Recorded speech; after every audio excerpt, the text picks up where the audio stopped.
Today, however, marks a milestone, and it was actually supposed to be an ending point, really, to the motions hearing that we were going through. And it would mark the end of the motions phase, working our way into the trial phase. And the motion that we were doing, and unfortunately still are, is the unlawful pretrial punishment motion. And it's taken longer than expected, but I must tell you, I'm not really that disappointed by it.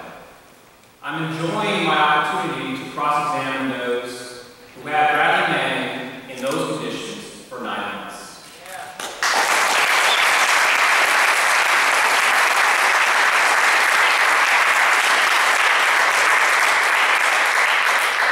As I take an opportunity, though, to reflect on the last 2 years, I think it's fitting that we're here today at the end of the motion phase with a motion that really brought the world's attention to this case.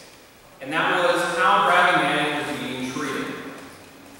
Brad's treatment at Quantico will forever be etched, I believe, in our nation's history as a disgraceful moment in time.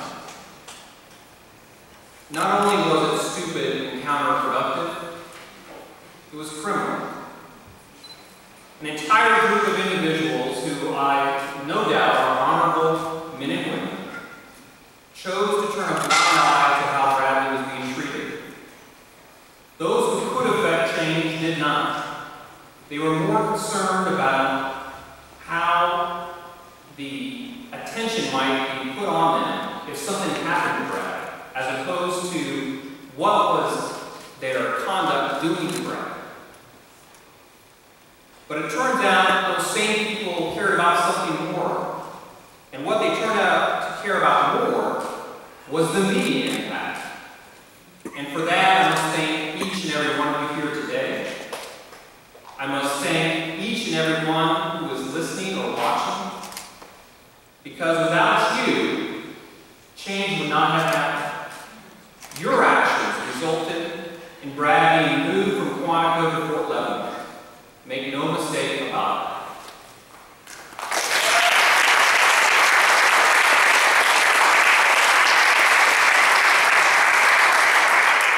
And with your actions, the draconian conditions that you lived under for 9 months came to an end. The magical waters of Fort Leavenworth apparently healed him, and he was no longer required to live in the conditions that he was in. And we all know Brad cannot be here tonight, but he knows tonight is happening. And he wanted me to personally thank each and every one of you. Thank you for taking the time to write to him, for signing petitions, for attending marches, rallies, and other public events. Thank you for writing to the military and to our government, complaining about its conditions. Thank you for donating to his legal defense, for volunteering at Courage to Resist and the Bradley Manning Support Network. But most of all, he wanted me to thank you for caring about him. The battle that we have waged the last 2 years could not have been fought without your help. And it has been a hard fight so far. We are currently at over 450 appellate exhibits in this case, and that amounts to just over 20,000 pages of written motions and attachments. I am confident by the time this case comes to a conclusion, the record trial will be the longest record trial in our military's history. And that record will reflect one thing, that we fought at every turn, at every opportunity, and we fought to ensure that Brad received a fair trial.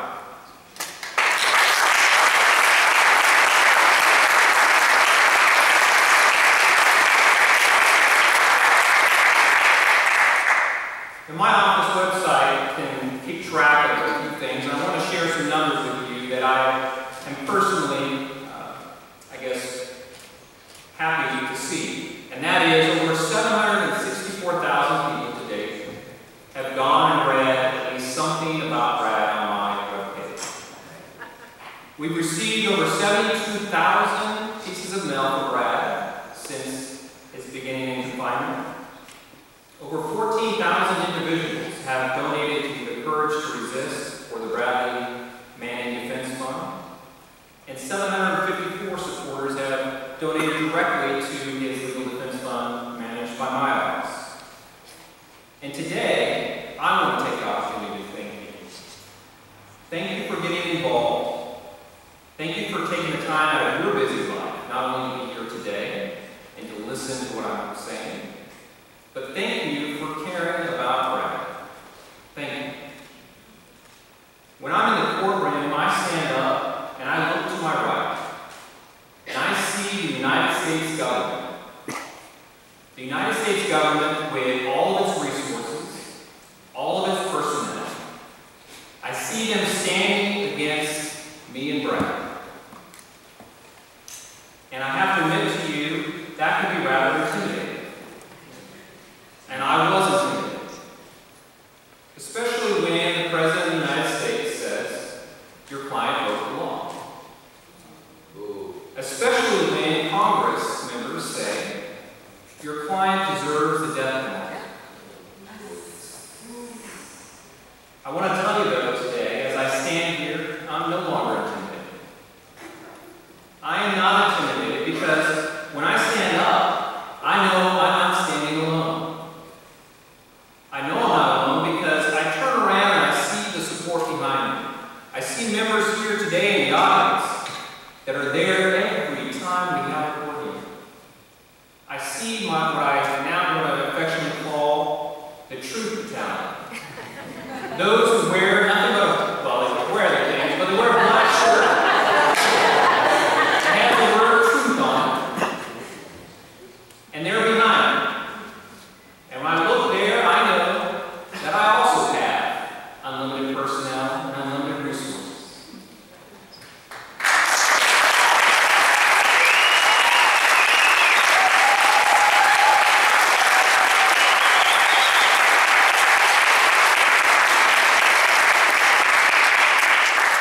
But perhaps the best evidence for me that I am not standing alone when I stand over Brad is a website called IamBradleyManning.org. I personally have to tell you, I go to this site at least once a day. I go to the site when I need to recharge my batteries after working a long day on a case. And I just peruse the photographs. People with a simple statement in front of their face. I am Bradley Manning. It's amazing the power of those simple words. What those words mean to each individual, I do not know. But I want to take a moment to share with you what that may mean to Brad. During our countless conversations, I had an opportunity to talk to him about his future. And I said, Brad, what do you want to do when this eventually comes to an end? And he told me that his dream would be to go to college, to get a degree. And as a young man, at that time he was 23, that makes sense. We all know that college degrees are pretty much the ticket to a productive future. So I asked Brad, well, with that degree, what do you plan on doing? And he said, I want to go into public service. I asked him, what do you mean by that? He said, I want to join some sort of campaign group, go into public service, and perhaps one day run for public office. And I asked Brad, why would he want to do that? And he said, I want to make a difference. I want to make a difference in this world. I can tell you that standing here today, I hope that someday soon Brad can go to college. I hope someday soon he can, in fact, go into public service. But I am confident, as I stand here today, that Brad doesn't have to worry about making a difference in this world. He has made a difference.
judge private first class Bradley Manning in a similar light. I thank you for coming here today, and I thank you for listening.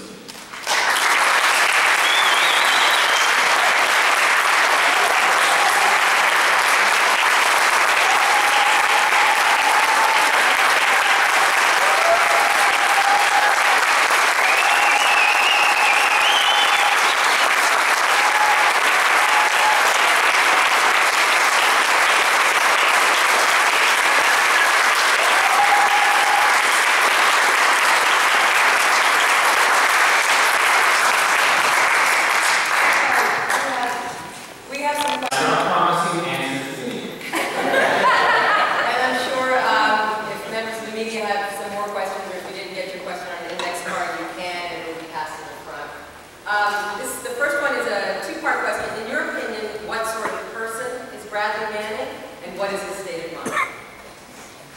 Well, I think Bradley is probably one of the more intelligent people I've ever met.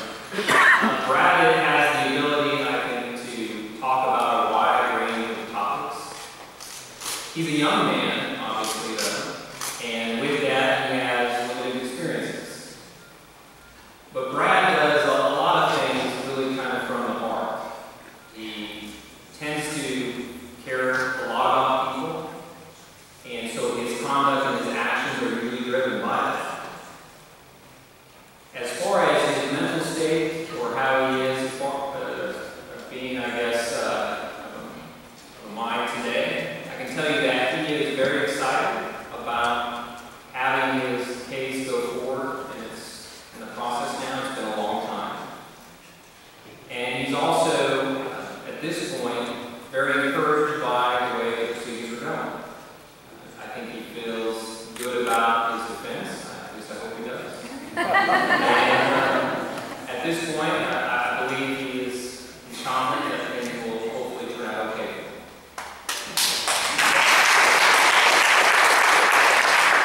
What can ordinary citizens do to help Bradley Manning? Well, I think the biggest thing is to make sure that this case doesn't get lost in the minutiae of everything else going on in this world. It is by far the most important military case, but it's a case that has significance for all of us. Because in this country, and the country that I am proud to serve in the United States Army Reserve, we live in a country that is built on freedom of speech. We live in a country that's built on government accountability and informed citizens. So I think at this point, the biggest thing you can do is stay involved, stay informed, and to make sure those that you've elected into public office understand your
seen both sides.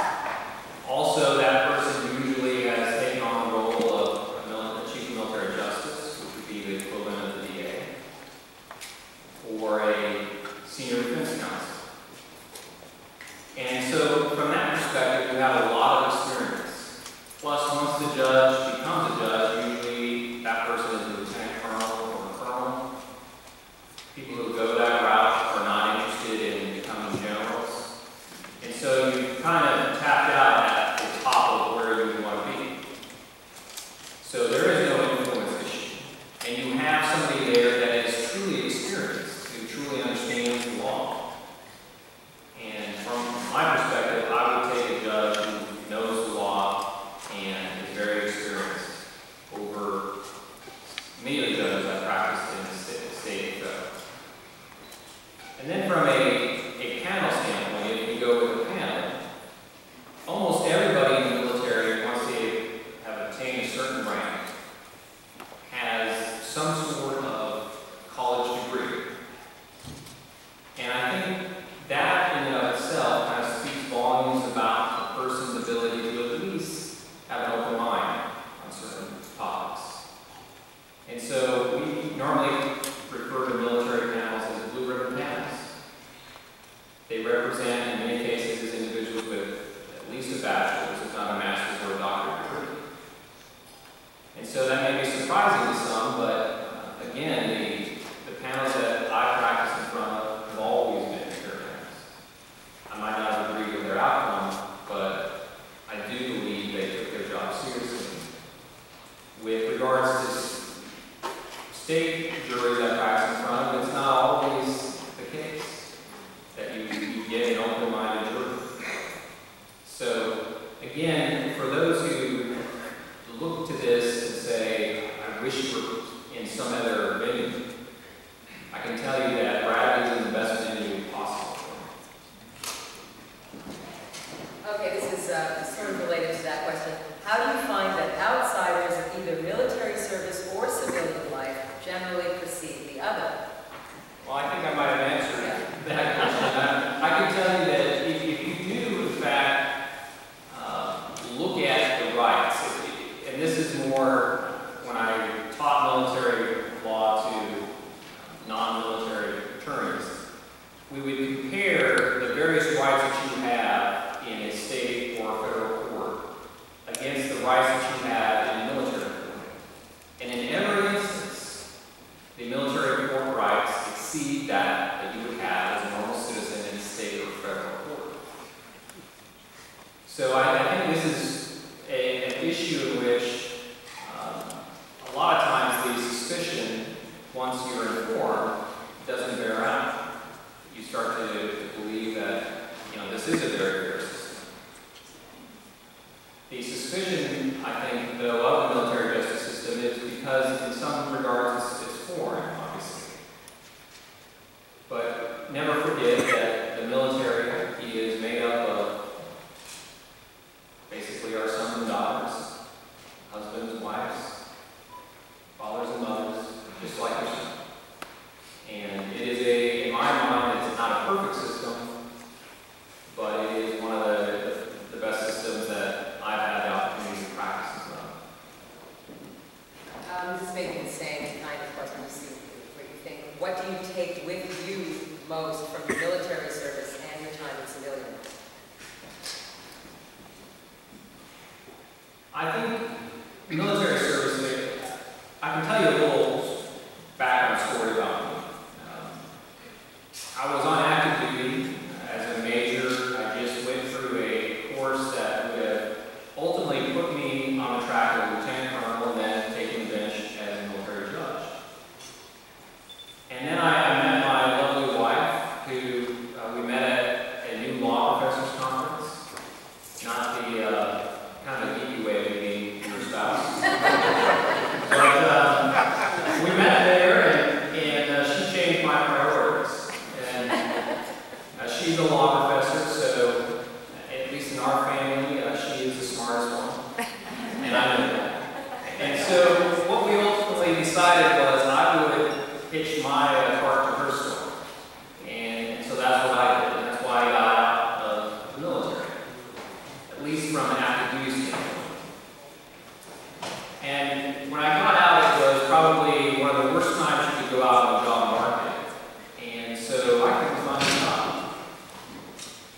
even though I got towards the last round of job interviews, I was never selected.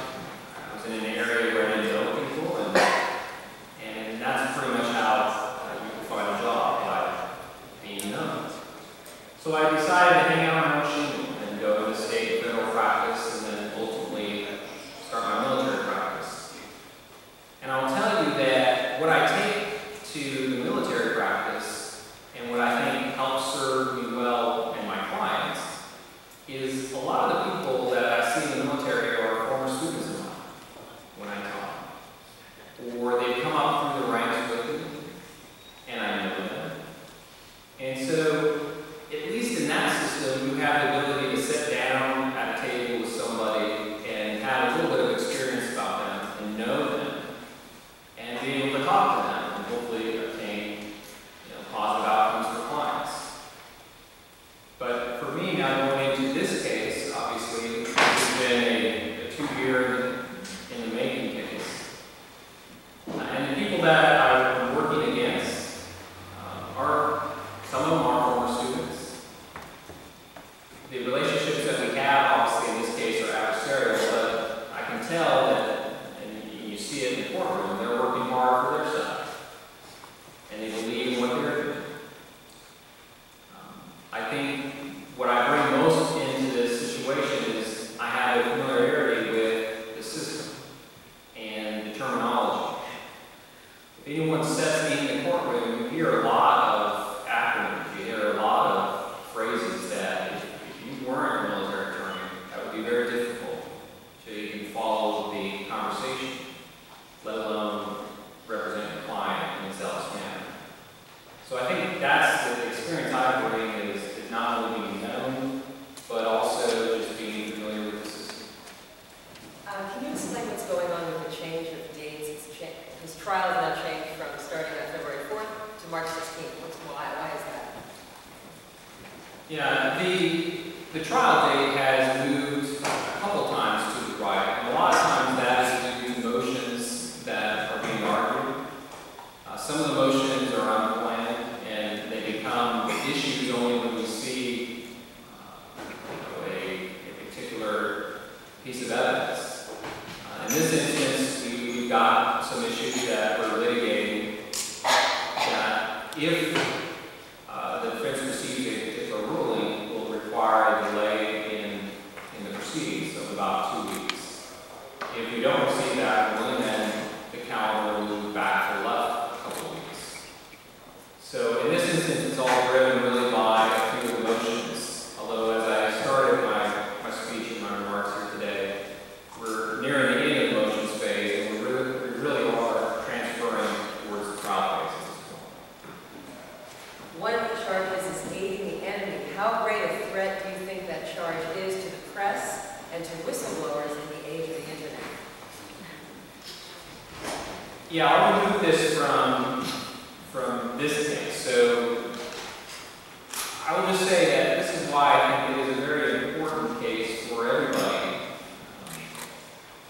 Because when you look at the offense of aiding the enemy, and take it out of this case, and simply say, if you can possibly aid the enemy by giving information to the press with no intent that information land in the hands of the enemy, and by that mere action alone, you can be found to have aided the enemy, that's a scary proposition. Right there, that would silence a lot of critics of our government. And that's what makes our government great, in that we foster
And because that was his wishes early on, but also because my perspective is you shouldn't try your face in the press. I respected his wishes and I didn't grant interviews. And even after this day, I won't be granting interviews. And the reason why, again, is because your focus has to be on your client and not on, basically putting out facts to spin something your way in the press when that doesn't achieve anything in the courtroom. You're in the courtroom and that's what matters. What happens there matters. In the press, as I said here today, what really matters is you, the public, being involved and being informed. And the press can do wonderful things. That's why I'm happy to see them here today. And that's what really resulted in Brad being moved, in my opinion, from Monaco to Fort Leavenworth. Are you and your client able to communicate freely on a privileged basis? Yes, Brad and I speak at least once a week, if not more. And we obviously see each other quite often as well. Our communications are always privileged. They're never subject to any sort of recording or being monitored by anyone. And so because of that, I act basically as kind of the conduit for Brad, giving him information and helping him stay in touch and informed. So those communications are not subject to monitoring. Final question, although I think you've pretty much covered this. Do you feel the judge has so far been fair to your client and does rather than feel that way as well? Yeah, okay. I can't, that's a little question here, but I will say, Say no. yeah, no, I won't say that. What I would say is this, that when I look up to the bench and I see a judge that knows the law, that is always prepared, that seems to be 2 steps ahead of the counsel, then I'm comforted by that. And for me, at least, that makes me work harder. That makes me fear being in the courtroom and not being prepared. And so in this case, I would say we have a judge that's exactly like that. So if to the extent that Michael saw some good advocacy in the courtroom, I can tell you that was because I would not want to see the judge look at me in a way that says, how dare you come to my courtroom and not be prepared.